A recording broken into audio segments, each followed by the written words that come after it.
بونجور mes chers amis سلام، امیدوارم که حالتون خوب باشه بچه‌ها. من قبل از که ویدیو امروز رو شروع کنم نکته بسیار بسیار مهم میخوام بهتون بگم. ما برای روز مبادا میخوام ازتون خواهش بکنم که اگر البته تمایل دارید توی شبکه اجتماعی دیگه ای من هم عضو باشید. توی اینستاگرام فرنچ فیتاپیده، توی تلگرام ادساین بونجور کبک یا ادساین قدیکتور فرانسه و خود یوتیوب هم که هست. احتمال داره که خدای نکره اتفاقی برای این کانال بیفته یا کل ویدیوهاش پاک بشه، نمیدونم. خلاصه هیچ چیزی غیر ممکن نیست توی این مملکت متاسفانه و هر اتفاقی ممکنه بیفته. پس خواهش میکنم برای اینکه من بتونم به شما اطلاع رسانی کنم تو همه شبکه اجتماعی عضو باشید، همش هم که رایگانه دیگه. خب ببینید، امروز یه ویدیو براتون درست کردم که یعنی واقعا در حد المپیک، یعنی فوق العاده است. این ویدیو شاید بتونم بگم 5 میلیون ارزش داره برای شما رایگان. یعنی شما بیش از 50 کلمه به اصطلاح آرگو اصطلاحات آرگو اونایی هستن که فرانسوی‌ها به این خودشون استفاده میکنن توی فیلم ها، توی کوچه خیابون، توی اینور اونور. اگه یه جایی ببینید که متوجه نمیشید فرانسوی چی میگن، دیگه فرانسوی هم مثل ما کتابی صحبت نمیکنن که یه سری اصطلاحات خاص خودشونو دارن که همه کشورها همین هست. امروز ما بیش از 50 تا از این کلمات اصطلاحات با مثال‌های خوب کار بکنیم. بعد از این 50 تا مثل یک نیتیو واقعا میتونید دیگه صحبت بکنید یا حرفاشون رو متوجه بشید. بریم که اصطلاح اول داشته باشیم. Il y a une belle lurette. Il y a une belle lurette. ما به جای اینکه بگیم il y a très longtemps میگیم il y a une belle lurette. مثلا il y a une belle lurette qu'on s'est pas vu. Il y a une belle lurette qu'on s'est pas vu.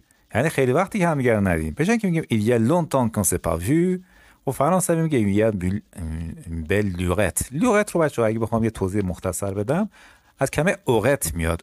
اورت توی زبان فلاماند به اصطلاح که منطقه بین فکر کنم بلژیک و فرانسه باشه، قدیما به نیم ساعت به دمیاق میگفتن اورت. حالا اورت به اون زبان تبدیل شده به لورت، کاری نداریم. اما در حال یعنی که خیلی وقت. il y a une belle lurette qu'on ne s'est pas vu. خیلی وقتی که همدیگه رو ندیدیم. یه بار دیگه il y a une belle lurette qu'on ne s'est pas vu. اصطلاح بعدی avoir la flemme. avoir la flemme یعنی وقتی شما حوصله انجام یک کاری رو ندارید، خب میگیم avoir la flemme. توی مثال on parle français aujourd'hui. on parle français aujourd'hui. شما به دوستت میگی که امروز میگه با هم فرانسه حرف بزنیم. دوستتون خب یکم تنبلی میکنه، میگه oh no j'ai la flemme on verra demain. oh no j'ai la flemme on verra demain. وای نه امروز حوصله ندارم، ببینید فردا چی میشه. on verra demain ببینید فردا چی میشه. پس j'ai la flemme یعنی چی؟ یعنی امروز حوصله ندارم. un flemmard une flemmard. حالا کسی که حوصله نداره و تنبلی میکنه میشه که un flemmard une flemmard اگه مؤنث باشه. مثلا c'est un vrai flemmard il fait rien de la journée. اینجا flemmard به معنی تنبله. c'est un vrai flemmard یعنی اون واقعا تنبله. il ne fait rien de la journée. در طول روز هیچ کاری نمیکنه، فقط میخوره و میخوابه. c'est un vrai flemmard il ne fait rien de la journée. flemmard. اصطلاح بعدیمون lâcher le basket à quelqu'un. lâcher le basket à quelqu'un. حالا اینا رو بخواید ترجمه بکنید شاید به نظرتون یکم مضحک بیاد، اما خب وقتی ریشش رو برید بخونید میبینید که خب یه معنی داره. لشه یعنی ول کردن، رها کردن. بسکت هم یعنی کفش کتونی. لشه ده بسکت اکل کن. اما یعنی چی؟ یعنی کسی رو راحت گذاشتن. لش موال بسکت 2 سکوند. لش موال بسکت 2 سکوند. 2 دقیقه من راحت بذار. 2 دقیقه من راحت بذار. دیدی بعضیا خیلی شما کلافه میکنن، حرف میزنن، سرتون میبرن. شما به خصوص اینا رو بچه‌ها به هر کسی البته نمیتونید بگید. مثلا دوستاتون، همکاراتون لش موال بسکت 2 سکوند. 2 دقیقه منو راحت بذار. بجای اینکه لس موا ترانکیل 2 سکوند که یکم کتابیه، لش موا ل بسکت 2 سکوند. لش موا ل بسکت. سکران. سکران کران به معنی ترسیدنه، اما سکران یعنی خطرناکه. مثلا on dit qu'il ne faut pas se balader dans certains quartiers la nuit parce que ça craint. on dit qu'il ne faut pas se balader dans certains quartiers la nuit parce que ça craint. میگن تو بعضی از محله ها نباید شبا توی خیابان به اصطلاح گردش کرد، پرسه زد، چون خطرناکه. on est qu'il ne faut pas se balader بچه se balader همون صبحونه هست یعنی گردش کردن پرسه زدن خیابون گردی کردن dans certains quartiers la nuit تو بعضی از محلات شبا parce que ça craint یعنی به جای اینکه c'est dangereux ça craint اصطلاح عامیانه که فرانسوی‌ها زیاد استفاده میکنن اصطلاح بعدیمون پومه یعنی چی؟ یعنی گم شده مثلا میگن که je crois qu'on est paumé je retrouve pas le chemin یعنی فکر کنم گم شدیم مسیر رو پیدا نمیکنم je crois qu'on est paumé پس به جای on est perdu میگیم on est paumé je crois qu'on est paumé je retrouve pas le chemin être paumé یعنی چی؟ یعنی گم شدن être paumé به جای être perdu je crois qu'on est paumé je retrouve pas de chemin حالا خود پرومه یعنی گم کردن مثلا j'ai encore paumé mes clés یعنی به جای اینکه میگم j'ai encore perdu mes clés j'ai encore paumé mes clés بازم کلیدامو گم کردم on pompe trop de temps dans les bouchons یه مثال دیگه on pompe trop de temps dans les bouchons یعنی آدم توی ترافیک خیلی از وقتش از دست میده on pompe trop de temps پس paumer son temps paumer du temps paumer trop de temps یعنی وقت رو از دست دادن به جای perdre میتونیم از paumer زبان عامیانه استفاده کنیم dans les bouchons به جای embouteillage مصطلح ترش بوشون هست که فرانسوی استفاده میکنن بوشون اصطلاح بعدیمون چیه سوپومه بله سوپومه حالا یعنی همدیگر رو گم کردن مثلا میگم nous nous sommes paumés dans la rue فکر کنید که مدام مسیوی تو خیابون دارن میرن و همدیگر گم میکنن ما توی خیابون همدیگر گم کردیم nous nous sommes paumés dans la rue nous nous sommes paumés dans la rue بچه اینا رو حتما یاد بگیرید خیلی استفاده میشه فستوش یعنی ساده آسون tu sais faire ça toi تو بلد این کارو بکنی بلد این کار حالا هر کاری بلد این کارو بکنی tu sais faire ça toi ouais fastoche c'est fastoche به جای اینکه میگیم c'est facile c'est fastoche اینم یه اصطلاحه ouais fastoche c'est fastoche آره آسونه راحته کاری نداره c'est fastoche un bidule un truc un machin همین یعنی یه چیزی که شما نمیتونید اسمشو به خاطر بیارید نمیتونید بگید مثلا میگیم c'est quoi ce bidule sur ton bureau c'est quoi ce bidule sur ton bureau این چیز روی میزت چیه این چیز روی میزت چیه c'est quoi ce bidule sur ton bureau bureau یعنی میز کار یا مثلا il me faudrait un machin pointu pour réparer ça il me faudrait un machin pointu pour réparer ça برای تعمیر این pour réparer ça یه چیز نوکتیز لازم دارم ببین نمیدونم دقیقاً چیه خب به همین خاطر میگه un machin un bidule un truc همه استفاده میشه machin هم یعنی یه چیزه که ما نمیتونیم اسمش رو بیاریم il me faudrait un machin pointu یعنی نوکتیز کسی که در موقع نوکتیز هم داره میگیم il a le nez pointu پس pointu یعنی نوکتیز il me faudrait un machin pointu pour réparer ça اصطلاح بعدیمون ناز حالا با اس یا با زد ناز یعنی چی بچه‌ها یعنی خسته je suis naze aujourd'hui je crois que je vais pas faire grand chose که امروز خستم فکر کنم نتونم کار خاصی یا کار بزرگی انجام بدم خیلی نتونم کار بکنم je suis naze aujourd'hui بله je suis fatigué اما تو زبان عامیانه میگن je suis naze aujourd'hui یا je suis naze aujourd'hui je crois que je vais pas faire grand chose یعنی یه کار بزرگ قابل توجه je crois que je ne vais pas faire grand chose je suis naze aujourd'hui پس naze یعنی خسته پانتوفلار یعنی آدمای خونه نشین آدمایی که حال و حوصله بیرون رفتن گردش کردن سفر کردن نداره آخ من بدم میاد اینجور آدمو دست خودم نیست بچه‌ها پانتوفلار حالا از کجا یادمون بمونه پانتوفل خودش بچه‌ها یک پانتوفل خودش یعنی دمپایی خب آدم با دمپایی که سفر نمیره دیگه آدم با کفش میره خب و کسایی که حالا حوصله کفش پوشیدن ندارن با دمپایی اینور میرن این یاد شما رو میندازه دیگه پانتوفلار این کسی که خونه نشینه مثلا میگم j'ai horreur de pantouflards ceux qui n'aiment pas voyager j'ai horreur de pantouflards ceux qui n'aiment pas voyager از خونه نشینا متنفرم کسایی که سفر کردن نیستن. مثلا دنیا و زندگی هدفش یعنی سفر کردن واقعا. چجوری میشه آدم بدون سفر نکردن زندگی کنه؟ J'ai horreur des pantouflards, ceux qui n'aiment pas voyager. البته این نظر من ها، نظر من، هر کسی خب یه شکلی هست دیگه. پانتوفلار. اصطلاح بعدیمون مردیک. مردیک کم بیادبیه ولی خب استفاده میشه. مردیک یک صفته. Ça a été une journée merdique aujourd'hui jusqu'ici.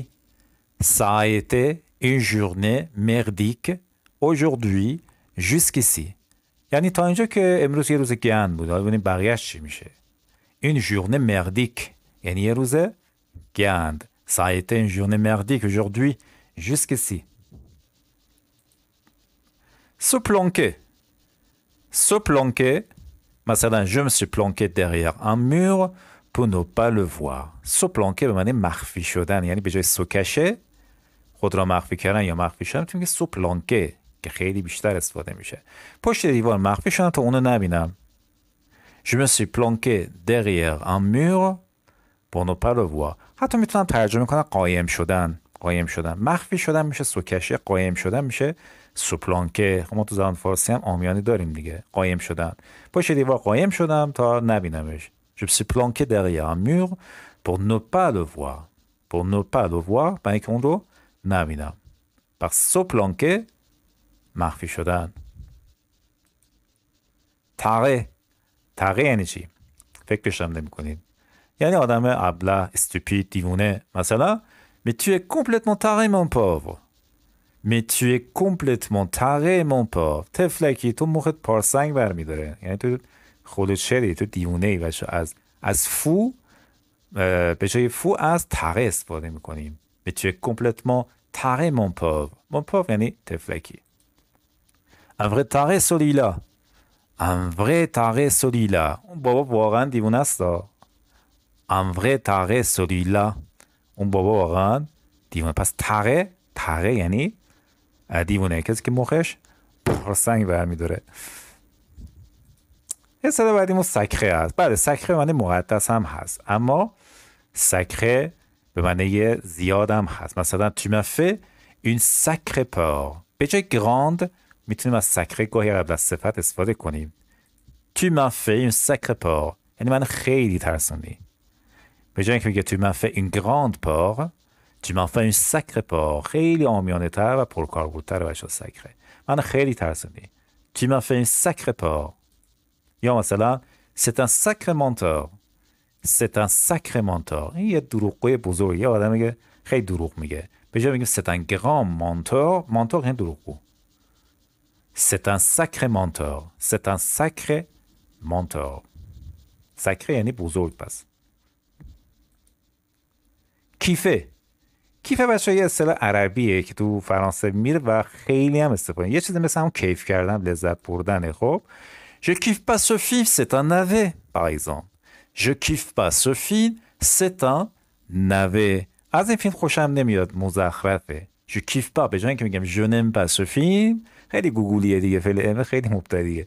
Je kiffe pas. Je kiffe pas ce film. به جای اینکه میگم je n'aime pas ce film. Je kiffe pas. C'est un navet. نوه هم در مورد فیلم هایی که آبکی هست، فیلم هایی که خیلی خوب نیستن و امتیاز پایینی دارن میشه نوه. خود نوه بچه در اصل به معنی شلغمه. خب c'est un légume. اما در مورد فیلم و اینا به معنی مزخرف، یعنی چیز خیلی بد. Je kiffe pas ce film, c'est un navet. یا مثلا tu as bien dit, j'ai kiffé. خوب گفتی، کیف کردم. دیدین یه وقتایی ما میخوام یه حرفی رو بزنیم یکی دیگه میزنه ما رومون نمیشه. این خوب گفتی، کیف کردم. j'ai kiffé.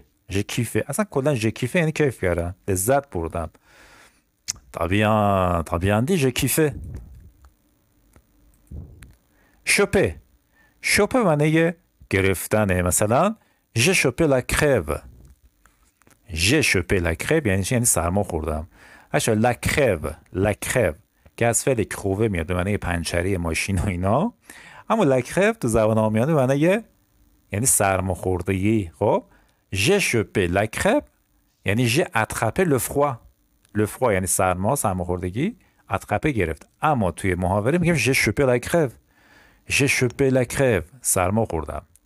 j'ai chopé la crève سرما خوردم. پس choper یعنی گرفتن. il s'est fait choper par les flics sur l'autoroute à 130 au lieu de 80. il s'est fait choper. وقتی میگه se faire choper یعنی خودشو گیر انداخت، یعنی گرفتنش توسط کی؟ par les flics. باز توی زبان محاوره به جای لا پلیس میگه فلیک. بسیار پرکاربرد داره تو فیلم ها و زبان عامیانه شون، یعنی پلیس.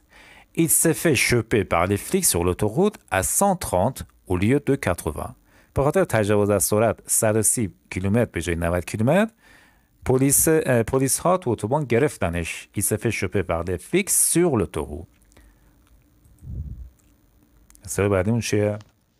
Le bordel یعنی به هم ریختگی.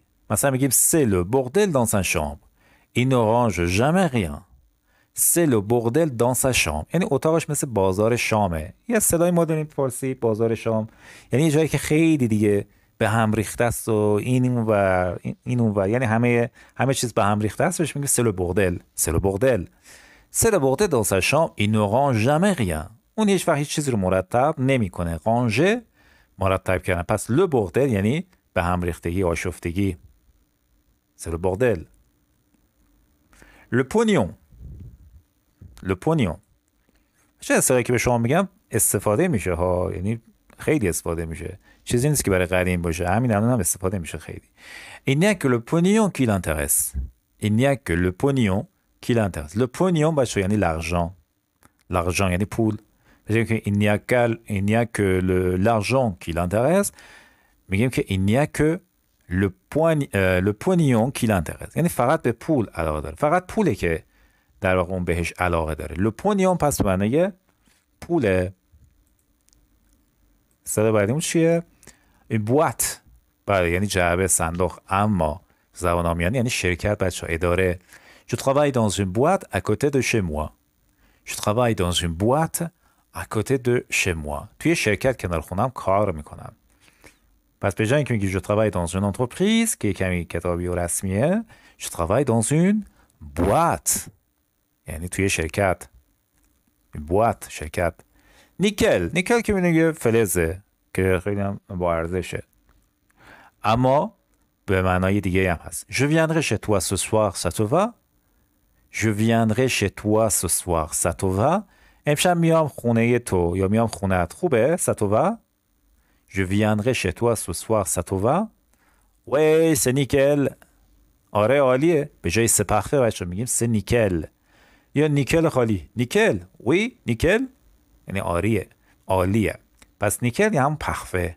c'est nickel عالیه. péter quelque chose بچه بنده کسه هست یعنی شکوندن. مثلا j'ai pété ma clé dans la serrure. یعنی کلید رو توی قفل شکستن. یعنی گاهی میخواین کلید رو بچرخونید، کلید میشکنه توی قفل. j'ai cassé ma clé. j'ai pété ma clé. بسیار پرکاربرد بچه‌ها. j'ai pété ma clé dans la serrure. la serrure به معنی قفله. j'ai pété ma clé dans la serrure. pété یعنی شکستن. le boulot که فکر کنم اینو خیلیاتون شنیدین. حالا 3 تا مثال داریم باش. یعنی کار. به جای le travail le boulot. il aime beaucoup son nouveau boulot. بچه اینجا به جای ام من میتونم بگم که il kiffe beaucoup son nouveau boulot. یعنی خیلی از کار جدیدش خوشش میاد. il aime beaucoup son nouveau boulot. j'ai plein de boulot. من خیلی کار دارم. j'ai plein de boulot. نمیتونم بیام مثلا j'ai plein de boulot. au boulot. بچه au boulot کارفرماتون به شما میگه برگردین همه سر کار، وقت نهار دیگه تموم شده، وقت استراحت. au boulot یعنی برگردیم سر کار. au boulot. un bouquin یعنی چی؟ بچه بوکن یعنی کتاب.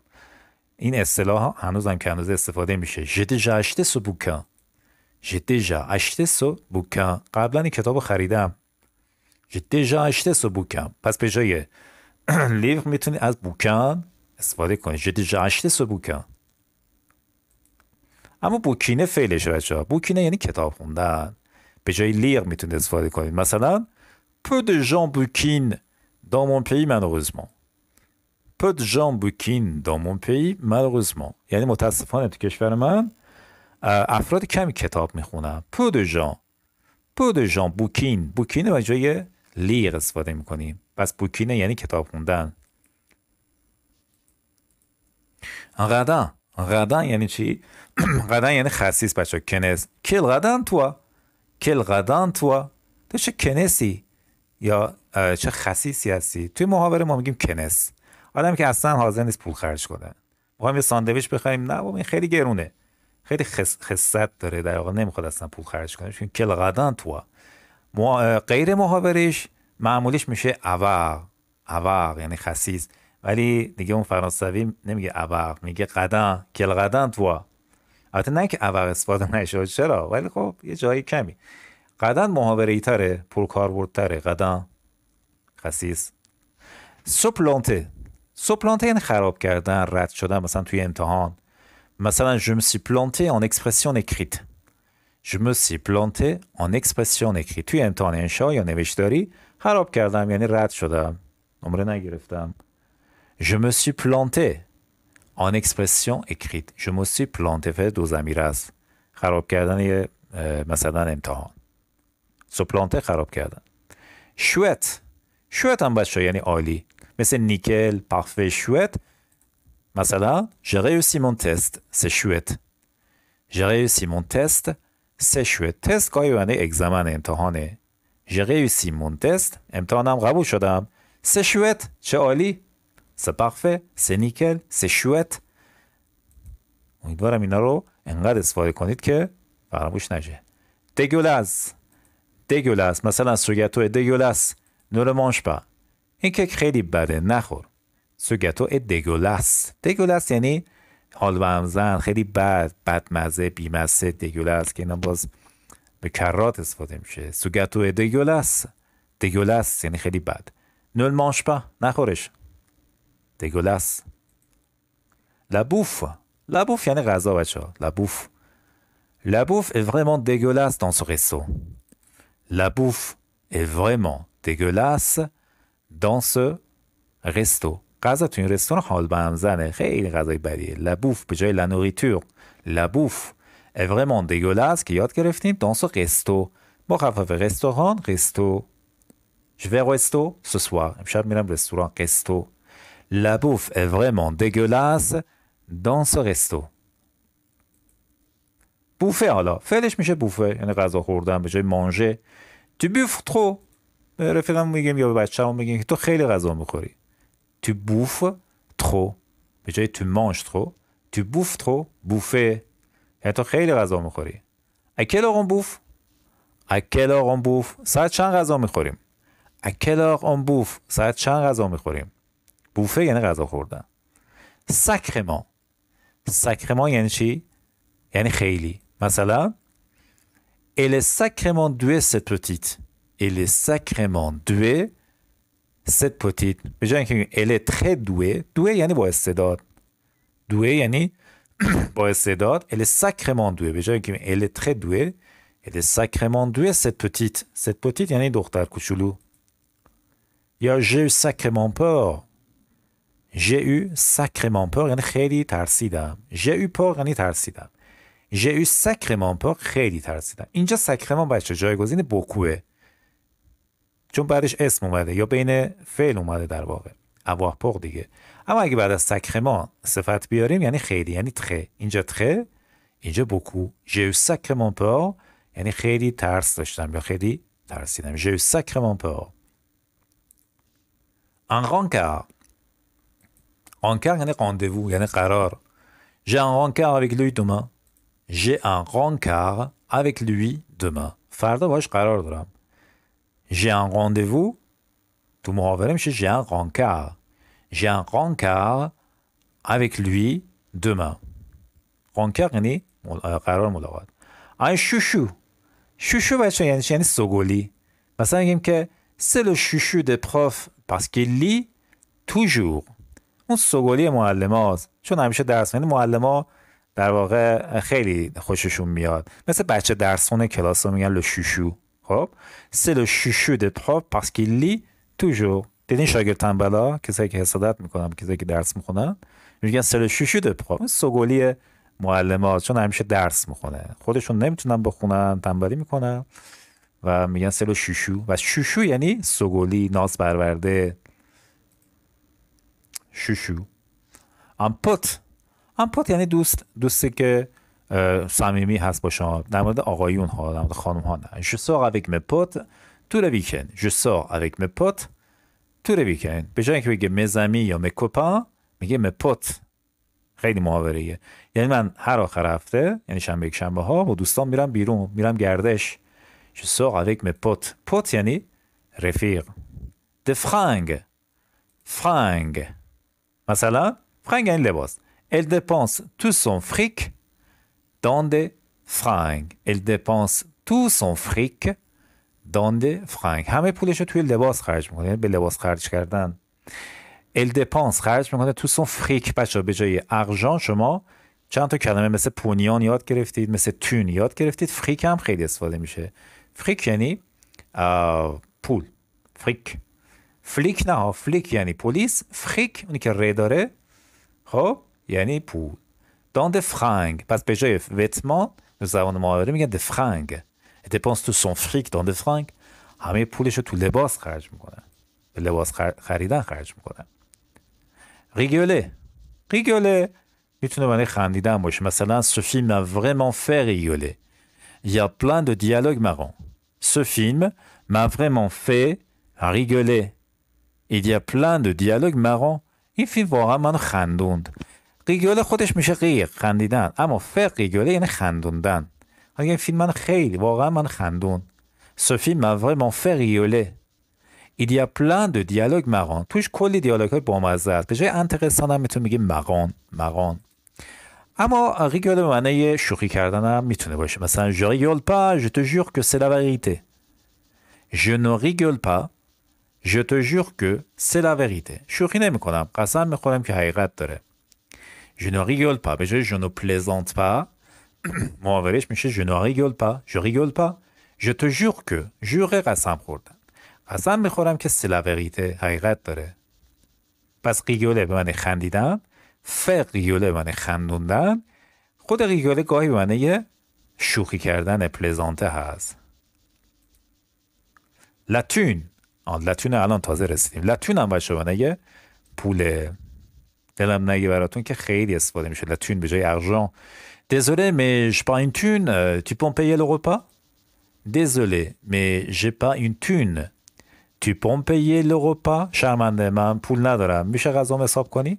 Je n'ai pas une thune. یعنی اصلا هیچ پولی ندارم. Je n'ai pas une thune. Tu peux me payer le repas? یعنی میشه غذام حساب کنی؟ Tu peux me payer le repas? Je n'ai pas une thune.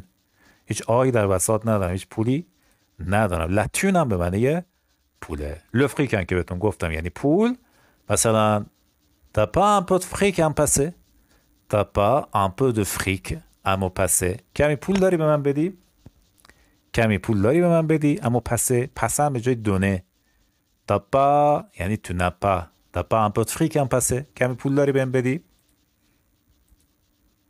اصطلاح بعدیمون être vacciné. بله être vacciné یعنی واکسینه شدن. اما یه معنی دیگه هم داره که تو این جمله میبینید. Ce genre de parole ne le touche pas, il est vacciné. Ce genre de parole ne le touche pas, il est vacciné. این حرفا تاثیر اون نداره، اون عادت داره. یعنی خیلی پوسکلوفتر از این حرفاست که با این حرفا بخواد ناراحت بشه. Ce genre de parole اینجور حرفا ne le touche pas. توشه درسته معنی لمس کردن، دست زدن به چیزی، اما توشه معنی تحت تاثیر قرار دادن، ناراحت کردن هم هست توشه. ایل واکسینه، نه که واکسن زده. اینجا ایل واکسینه یعنی عادت داره به این حرفا. ایل واکسینه. شما خودت هم میتونید بگی je suis vacciné. je suis pas touché. یعنی که من تحت تاثیر قرار نگرفتم. je suis vacciné. من عادت دارم، من پوسکلوفتم. با این حرفا در واقع ناراحت نمیشه. être vacciné یعنی عادت داشتن به چیزی. این کلوب به جای اون سیگارت یعنی سیگار میگن این کلوب. t'as pas une clope؟ سیگار داری؟ t'as pas une clope؟ تو خیابون داری میگه t'as pas une clope؟ سیگار داری؟ کلوب یعنی چی؟ یعنی همون سیگارت. je vais acheter un paquet de clopes. je vais acheter un paquet de clopes. میرم یه بسته سیگار بخرم. je vais acheter un paquet de clopes. خیلی چیز بدیه، سیگار نکشید. خب این بانیول بچه‌ها ماشینه. بله به جای voiture میگن bagnole. j'ai acheté une nouvelle bagnole. j'ai acheté une nouvelle bagnole. یه ماشین تازه خریدم. به جایی که بگه j'ai acheté une nouvelle voiture، بانیول بچه، j'ai acheté une nouvelle بانیول. بچه به جای بانیول و واتور یکی دو تا چیز دیگه هم میگن، اون دیگه خودتون سرچ کنید تو کامنت ها بذارید ببینم درست میگید یا نه. به جای بانیول چند تا اصطلاح دیگه هم هست دیگه، من نذاشتم براتون. پس بانیول یعنی واتور. مش به معنی زشته، هم در مورد آدما هم در مورد اشیا. التخ مش ست فی، آیا این دختر خیلی بد ترکیب و خیلی زشته. خب التخ مش یعنی زشت. ست فی به جای مش شما لد هم میتونید بگید که خب اون خیلی محاوره ای نیست، محاوره تاش میشه مش. التخ مش ست فی، این دختر خیلی بد ترکیبه. کسکل مش ست شمیز، یعنی این پیرن چقدر زشته. کسکل مش، پس کسکو اینجا یعنی چقدر را و سوالی نیست. وقتی شما بخواید یک چیزی رو با تعجب بگید میگیم کسکل مش ست شمیز، این ال به شمیز برمیگرده. میگه که این پیرن چقدر زشته. کسکل مش ست شمیز. وشمان j'ai eu vachement peur. وشمان هم مثل سکرمان. ها به جای بوکو میتونیم از وشمان هم استفاده کنیم. وشمان j'ai eu vachement peur. j'ai eu sacrément peur. j'ai eu très peur. j'ai eu beaucoup peur. چه میدونم، یعنی خیلی ترسیدم. j'ai eu vachement peur. بوسه بچه یعنی چی؟ یعنی کار کردن. به جای travailler il bosse tout le temps. به جای il travaille tout le temps il bosse tout le temps، همش کار میکنه. il bosse tout le temps. c'est un gros bosseur. حالا کسی که کار میکنه مذکرش میشه bosseur. c'est un gros bosseur، واقعا آدم کاریه، خیلی کار میکنه، خیلی زحمت میکشه. c'est un gros bosseur. دیگه اینجا نمیگیم c'est un gros travailleur معنی رو نمیرسونه بچه‌ها. travailleur یعنی کارگر، اما bosseur یعنی کسی که کار میکنه، آدم کاریه. c'est un gros bosseur. c'est une bosseuse، یعنی خیلی کار میکنه، آدم کاریه. مؤنثش میشه بوسوز، مذکرش میشه بوسو. خود بوسه یعنی travailler، کار کردن. مک خب معانی زیاد داره، پسر، مرد، رفیق، حتی دوست پسر و غیره معنی میده. سالی مک، اما فکر کنید که شما رفیقای خودتون رو دیدید، میگه سالی مک، سلام پسرا. به قول انگلیسی های گایز. خب ما تو فرانسه میگه سلول مک یعنی پسر، سلام پسرا، سلام بچه ها، ولی مذکره ها، به خانوما نمیگن مک. سلول مک.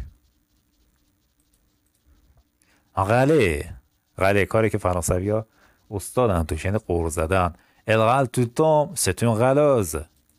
elle râle tout le temps c'est une râleuse، یا همیشه قور میزنه یا همش قور میزنه. c'est une râleuse، آدمه قرقرویه. ان قلاق، اما این قلاز مؤنثش. پس قله یعنی قور زدن. arrête de râler. بس دیگه اینقدر قور نزن. arrête de râler. پیکه کشوز. پیکه معانی زیادی داره، اما اینجا یعنی کش رفتن، دزدیدن. مثلا je me suis fait piquer mon sac dans le métro. je me suis fait piquer mon sac dans le métro. کی فهمون توی مترو زدن یعنی چی؟ یعنی دزدیدن. ببین سوفر پیکه، اگه میخوام بگم از من، اگه بگم ژ پیکه یعنی من خودم دزدی کردم که خوب نیست. خب اما میخوام بگم از من دزدیدم فلان چیزی رو، میگم je me suis fait piquer. je me suis fait piquer مثلا mon sac، mon portefeuille، نمیدونم هرچی. je me suis fait piquer mon sac dans le métro. کی فهم تو مترو کش رفتن یا زدن یا دزدیدن. پیکه یعنی دزدیدن. و آخرین کلمه بچه خسته نباشید، میرسیم به کلمه تیف. بله به جای شوو شما میتونید بگید تیف که بسیار استفاده میشه. اسفه کوپه لتیف یعنی موهاشو کوتاه کرد. به جای اینکه بگیم السفه کوپه لشوو، السفه کوپه لتیف. لتیف یعنی در واقع مو. خب این هم از دیدین که از 50 تا هم میتونم بگم بیشتر بود. بسیار بسیار اینا استفاده میشن هم اصطلاحات. اگر تو فیلم ها ببینید، توی کتاب ها بخونید، چه میدونم توی خیابون و اینها، خیلی از این کلمه ها فرانسوی استفاده میکنید و شما میتونید از اینا یواش یواش استفاده کنید و پوزش رو بدید، بگید که منم فرانسه پیشرفت کرده، من میتونم مثل نیتیو ها صحبت بکنم. امیدوارم که استفاده لازم رو ببرید. فکر میکنم که چندین بار بعد این ویدیو رو ببینید و چون که میتونید فرانسهش رو بزنید، معنی فارسیشو بگید، ببینید که آیا خوب یاد گرفتید معنیشو یا نه. اگر خوشتون اومد لایک بفرمایید، حتما حمایت کنید از کانال که کانال حفظ بشه، از بین نره انشالله، و کامنت و پیشنهاد مثل همیشه. Merci d'avoir regardé cette vidéo comme toujours et je vous dis au revoir et bonne continuation.